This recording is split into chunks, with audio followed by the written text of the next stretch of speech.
Bom dia, boa tarde, boa noite, eu sou o professor Kleber Caverna e eu vou continuar a nossa série de análise dos livros, né, que eu já li de astronomia e explicando o que ele trata, as coisas que eu achei interessante ou que eu vou trazer aqui para vocês. Olha só, primeiro, esse livro de hoje, né, primeiro eu vou trazer aqui o nome do livro.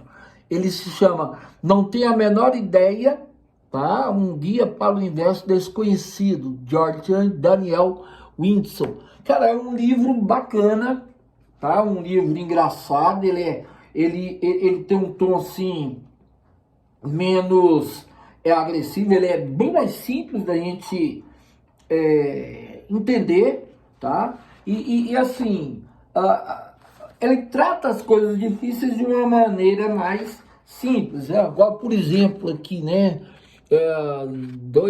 Aqui, ó, uma representação não tão precisa de partículas de força de interação. Aí ele coloca aqui o fóton tá sendo interagindo aqui e tal, ele coloca como se estivesse jogando tênis e tal. É muito legal, cheio de piadinha. Mas eu escolhi desse livro aqui o tema equação de Drake. Ó. Perceba que essa página aqui tá toda rabiscada. E ele tem as outras páginas, tudinho, ele vai tratando sobre essa equação. Eu vou colocando meu ponto de vista e tal. Mas assim, eu vou trazer para vocês o que eu achei mais interessante, tá? Então, eu vou falar sobre a equação de Drake. Essa equação que está aqui em cima, tá? O Drake não tinha uma intenção de criar o alvoroço, mas ele acabou criando, né? Ele tinha o desejo de iniciar uma conversa, trazer uma conversa sobre vida extraterrestre na nossa Via Láctea. Você vê, as coisas tudo aí que estão colocando, Frank Drake, 1961 que ele lança essa equação, nós já estamos em 2025, né? Tem quase, eu tenho 60 anos, tem 64 anos que isso já aconteceu, né? Que ele lançou isso aí, pra você ter uma ideia. Então, naquela época, a história, a questão do Big Bang ainda não era conhecido, achava-se que na Via Láctea tinha 100 bilhões de estrelas, e hoje a gente sabe que tem entre 200 a 400 bilhões, tá? Então, talvez hoje você tenha que fazer uma correção no que ele propõe, mas levando em consideração dos dados que ele tinha, cara, ele foi um gênio, né? Foi um gênio. Então, assim, levando em conta esses fatos, nós vamos, então, entender aí o que é a equação de Drake, levando em consideração que recentemente ela foi corrigida, né, pelo astrônomo Ethan Siegel, e ele trouxe novos números, novas visões, novas considerações, mas mais importante, lembre-se que essa equação ela é feita no início da década de 60, com os recursos que tinha, e ela chegou até a gente. Tanto é que eu estou discutindo com vocês em 2025, tá? Então ela é bem controversa, aqui você vê até o 7, que é responsável, né, pela procura de vida extraterrestre, que é o Search and Extraterrestrial Intelligence. Nossa senhora, quase que não sabe. Eles utilizam o método do Drake para achar alguma coisa fora aí de vida, né? Em termos fora da Terra, tendo vida, ok? Então, vamos lá. Essa aqui é a equação. Vamos falar sobre a equação, ok? O N. Então, a gente começa pelo N. O N é o número de civilizações na Via Láctea, no caso assim, que a gente poderia ter comunicação, tá? Ou seja, o número de civilizações em nossa galáxia com os quais poderíamos ter civilizações. É isso que o livro coloca, o número de estrelas em nossa galáxia. Basicamente, nem toda estrela vai ter comunicação, né? Mas a gente vai ter como comunicar. Mas aí ele faz um cálculo baseado nisso daqui, ok? Então é o N. O R, tá? Esse R aí é a taxa de formação de estrelas em nossa galáxia, ou seja, a taxa média de formação das estrelas dentro da Via Láctea, né? Dentro da Via Láctea. Ah, Kleber, existem outras galáxias iguais à Via Láctea? Sim, existem iguais a gente e até diferentes. Por exemplo, a nossa tem, hoje a gente sabe que tem 200 a 400 milhões. A de Andrômeda, que está aqui do lado, tecnicamente, ela tem mais de 1 trilhão. Então, assim, existem outras galáxias. O grupo local tem o quê? 40, 50 galáxias? Outros, vamos dizer assim, outras galáxias em outros lugares, em outros grupos, eles vão aumentando esse número aí. Estima-se que tem mais ou menos 2 trilhões de galáxias. Meu louco? 2 trilhões de galáxias, cada um com a média que tem aí, a nossa Via Láctea aí, de 200 a 400 milhões de estrelas. Mas não tanto estrelas que não deve ter no universo, né? É só você multiplicar um pelo outro aí. Então você vai dar um número muito grande.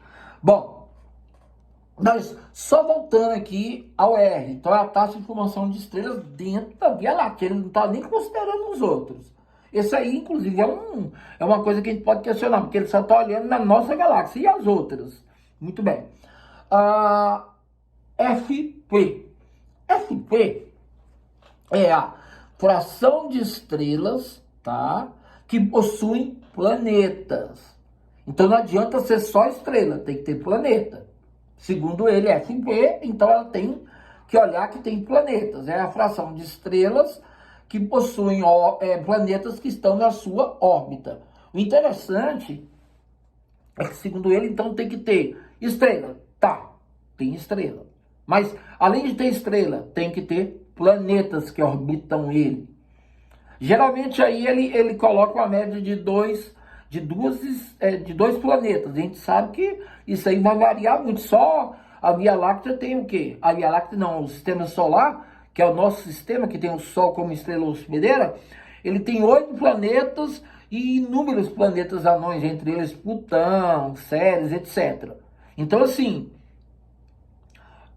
pode ser que tenha estrelas que tenham mais de 2, né? Que tenham 3, 4, 5, até mais do que a gente, ok? Mas aí na média dele ele coloca 2, né? Muito bem. Então, FP. Vamos para NE. NE é o número que é médio, né, de planetas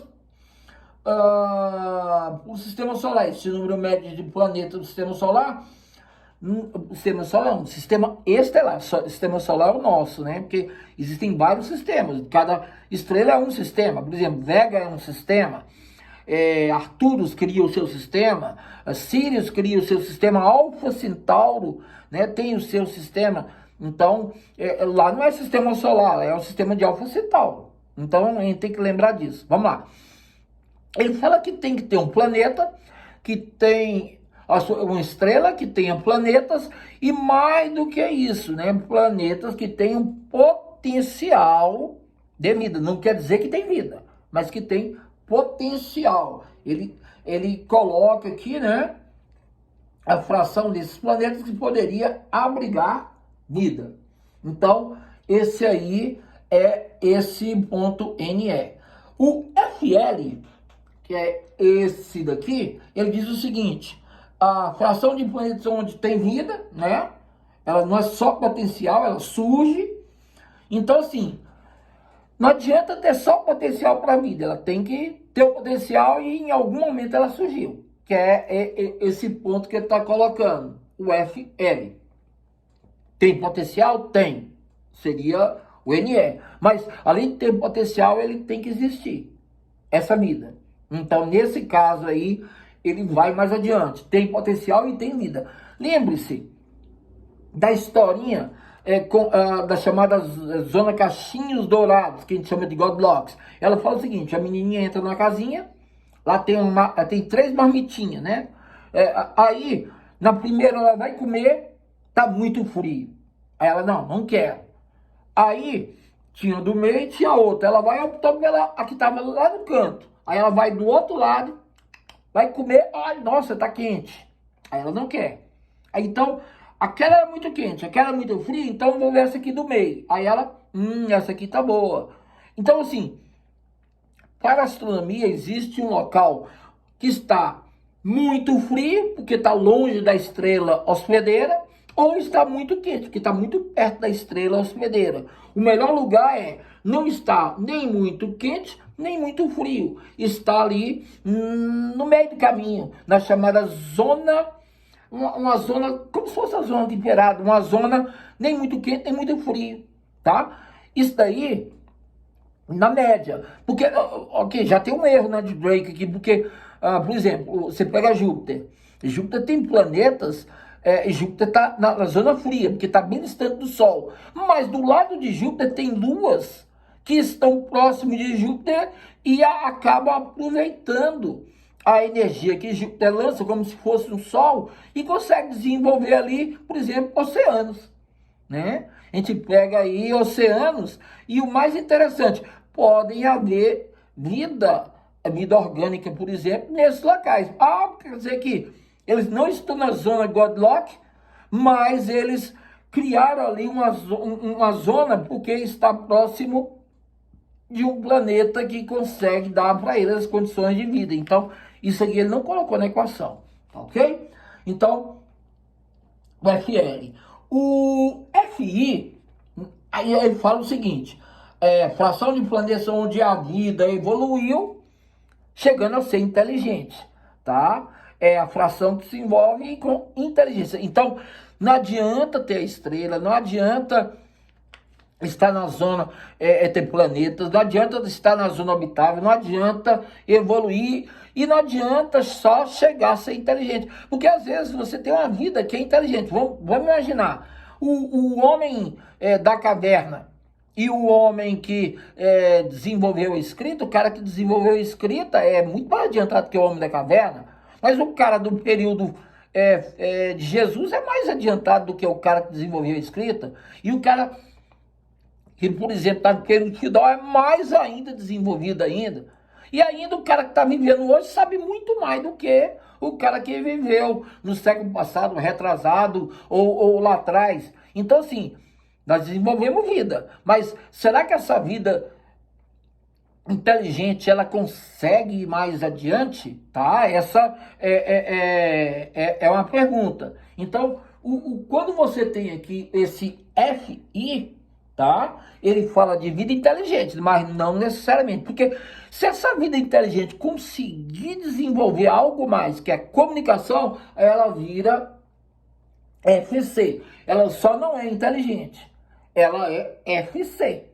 FC seria o quê? A fração de civilização inteligente, tá? Que desenvolve a comunicação, que consegue se comunicar, comunicativa.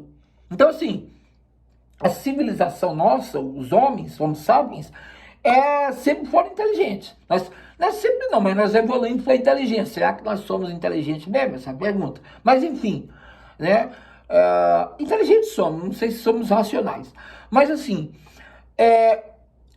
nós inventamos, por exemplo, nós viramos ser pensante, comunicante. Nós temos o quê? 130 anos, 140 anos. A gente inventou o rádio 1860, 1890, por aí, nesse período. A gente pode dizer que o primeiro sinal sem fio de rádio que foi transmitido é o quê? 1896, praticamente um dia desse, tá? Um dia desse. Então, assim, as transmissões que nós fizemos, que tinham voz, que tinham música, a primeira foi em 1906. Cara, fazendo a conta aqui, ó, 2025 menos 1906 dá 129 anos. Então aí tem o quê? 129, 130 talvez, nessa faixa aí de anos que nós estamos sendo comunicativos. Imagina uma piscina bem grandona e lá no meio da piscina um pingo d'água cai na água. Na hora que ele toca naquela água, a água paradinha, ela cria uma ondazinha circular que vai aumentando, aumentando, aumentando. É mais ou menos isso que está acontecendo. Ali é como se fosse a nossa comunicação sendo dissipada. E quanto mais longe ela anda, mais fraca ela fica e automaticamente vai chegar um momento que ela já não, ela não conseguiu chegar até determinada distância. Por quê? Porque ela tem que percorrer esse caminho. A mesma coisa é as primeiras transmissões nossas, de rádio. Se você for ver, tem 130 anos que a gente está, 129 anos que a gente está transmitindo alguma coisa. Então, assim, a grosso modo, tem 129 anos luz daqui o nosso primeiro som, primeira música do rádio. Quer dizer, para o ET escutar a gente, ele tem que estar no máximo a 129 anos. Se ele tiver 140, 150, 160, ele não vai escutar anos luz, porque ainda não chegou nele. Daqui a 30, 40 anos chega nele, mas aí ele vai, nós já estaremos em 2000 e, sei lá, nós estamos hoje em 24, daqui a 30 anos vamos estar em 2050, 60, e aí vai, tá? É 64. Então, assim, essa é uma coisa que tem que prestar atenção. Por exemplo, o Hitler, ele fez a abertura dos Jogos das Olimpíadas na televisão, tá? Já o quê? Televisão em 1936. É uma coisa muito mais recente, né? Muito mais recente. Então, assim, a televisão, ela lançou a sua imagem mais ou menos 90 anos, 88 anos atrás. Se, naquele filme O Contato, que tem a Judy Foster fazendo o papel do doutora Eleanor, que ela é minha cética e tal, ela encontra um artefato alienígena e eles se comunicam. E ela descobre que eles descobriram que onde que ele estava, porque eles pegaram o contato com ondas de televisão emitidas pela Terra. Tá? O filme se passa em 1997, mas as ondas foram pegas pelos supostos ETs e aí eles entraram em contato com a gente. Agora vamos lá. Levando em consideração que as ondas viajaram até eles, até chegar neles, ela levou, sei lá, digamos que ele estava a 50, 60, 80 anos, não sei, da Terra, luz, né? É o tempo que a imagem chegou até eles. Na verdade, a imagem deve ter chegado 40 anos depois, 40 e poucos anos depois, porque na hora que ela chega, ela vai, para eles darem a resposta para a gente, é outro tanto de viagem, né? Quer dizer, 40 para ir, 42 para ir, 42 para voltar, para dar o período, né? No caso aqui 44, né? Para dar 88 anos, que é o tempo da primeira transmissão. Então, assim, é uma civilização que tinha 44 anos-luz. Nós temos civilizações que estão muito mais do que isso. Tudo bem, tem outras que estão mais próximas. O ocidental está 4,2 anos-luz, se é que tem alguma coisa lá. Né? Mas mesmo assim é longe para Dedéu, é muito longe para a gente, ser humano. Para o universo é pouco, mas para o ser humano é muito, tá? Então, você vê, os extraterrestres entraram em contato com a gente vendo imagem lá de quem? Do miserável do Hitler, né? Mas foi em 36, não tinha acontecido o que aconteceu, né? Então, assim, essa fórmula, ela trata essa fração de civilizações comunicantes. Bom, aí faltou o L. Esse aí é o mais intrigante, porque ele fala o seguinte, tá? É o tempo médio que essas civilizações comunicativas permanecem ativas, né? Que elas existem e são detectáveis na galáxia, né? A fração dessas civilizações, por exemplo, quando nós desaparecemos, se é que vamos desaparecer, o que a gente criou em termos de som, ainda vai existir.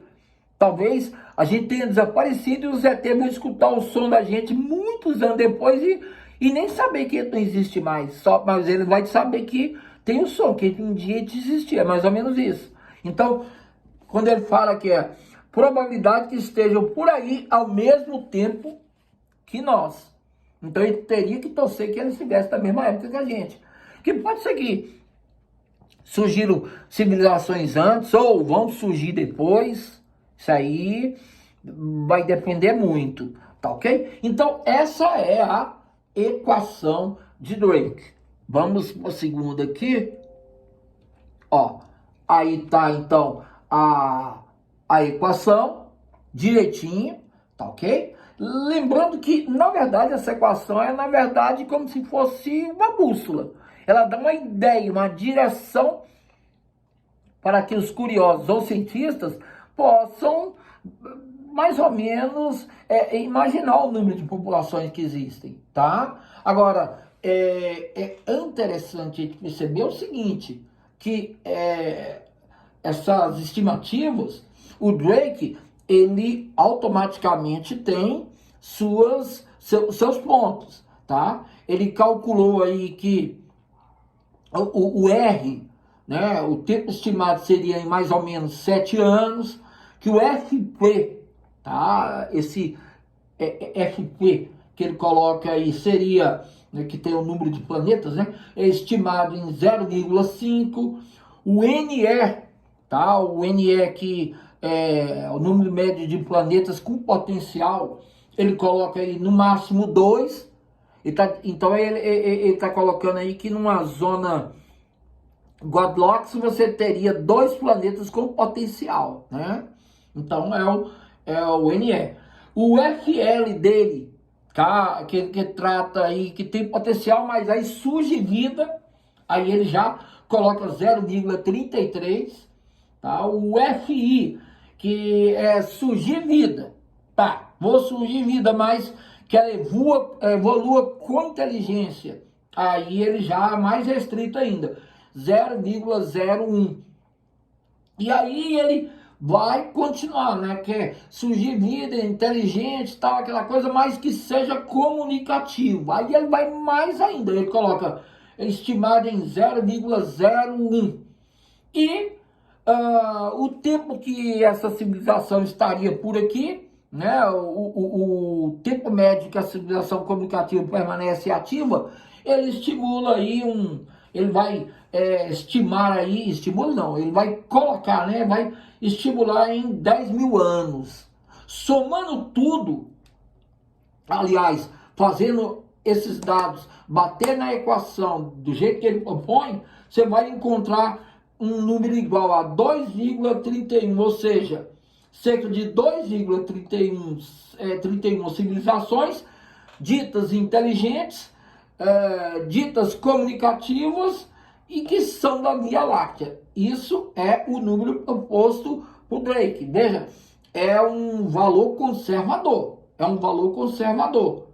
Tá? Carl Sagan fez esses mesmos cálculos já com outras informações. Ele estipulou mais ou menos, tá?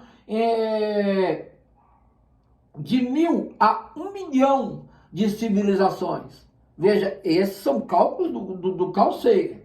Então, assim, a gente tem que levar em consideração que o Drake, ele vivia em 1961 quando ele lançou essa ideia, tá? Ele lança essa ideia baseada nos que ele conhecia. Agora, ele não levou em consideração, por exemplo, a equação Drake, ela é uma educação, é uma teoria antes da teoria do Big Bang. Já começa por aí. Naquela época não tinha noção de como que era o universo, né? Achava-se, inclusive, que o universo era estático. A gente sabe que o universo não é estático, ele está crescendo, ele é constante, ele cria, segundo uma das teorias aí, ele é inflável, ele não é parado, ele vai alterando, né? Então, outra coisa, a equação, ela parte do princípio que não há apenas um planeta potencialmente na estrela, ela parte do princípio que há, e a gente sabe que não necessariamente tem uma, às vezes, por exemplo, só no nosso sistema solar tem 3, tem Vênus, tem Terra e tem Marte. Tá certo que Vênus, a gente não tem como viver lá. Marte pode ser, mas tem um monte de coisa que mataram o ser humano. E a Terra tá aí, tá legal, mas tem três condições de vida. Agora, ele não leva em consideração, por exemplo, as luas de Titã, por exemplo, e Saturno. Poderia. A gente tem um mar de metano lá, mas a composição é diferente, mas metano é possível você sobreviver mais fácil em Titã do que em Marte, por exemplo. Né? O termo, um astronauta em Titã vai ter mais tranquilidade do que se ele for para, por exemplo, para Marte. Tá? Então isso aí é um ponto importante. Outro ponto, ela pressupõe civilizações tecnologicamente inteligentes não sejam capazes, tá, de espalhar por outros mundos. A gente está vendo aí que até a gente que não é dessas coisas já está falando em espalhar, né? Então, a gente que está começando agora, que tem o quê? 130, 140, 150 anos, vamos dizer aqui que fomos à Lua em 1969, e começou a corrida espacial na década de 50. Então tem o quê? 70 anos, que está aí nessa labuta toda, e já estamos aí com possibilidade de chegar a Marte, já fomos à Lua, podemos voltar de novo. Então, sim, é uma coisa. A outra coisa que te chama atenção como falha nessa equação, né? É que a observação e a escuta de sinais de rádio seja um método que a gente escolheu, mas não necessariamente tem que ser que, teoricamente, os ETs escolheriam. Às vezes eles têm outra tecnologia. A gente descobre que tem possivelmente vida ou não, o rádio, mas, por exemplo, hoje mesmo com a tecnologia, a gente já descobre que um local tem ou não, usando a espectrografia, usando os elementos químicos que uma estrela, que um corpo, por exemplo, de um planeta tenha ao emitir. Dependendo de alguns bioindicadores, aquele planeta diz se pode ou não. Outra coisa, se eu tenho um planeta que a parte escura dele, ela está clareada, como que ela está clareada? Se a parte clara está voltada para a estrela, a parte escura é toda escura. Se ela parecer clara, provavelmente tem luz artificial aí, né? Já foram pensar?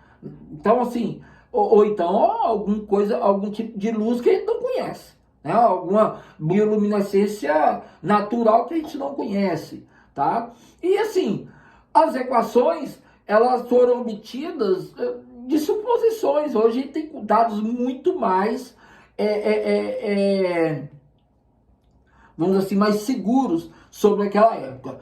Bom, essa daí é a minha visão sobre a equação de Drake. Você veja, muita coisa ela tem, mas ela é muito importante, interessante e ilustrativa. Se você gostou dessa aula, né, desse bate-papo, coloca o joinha aí no nosso canal, se inscreva se não é inscrito, passe para outros. Se você tem alguma consideração aí a fazer, coloque nos comentários, que aí o YouTube entende que é relevante esse assunto para vocês, tá? Eu sei que tem milhares de pessoas que têm sobre esse assunto aí, mas eu procurei trazer a minha interpretação do que é a controvérsia criada pela famosa equação de Drake. Então, eu sou o Kleber Caverna, espero que tenham gostado. Até mais. Tchau.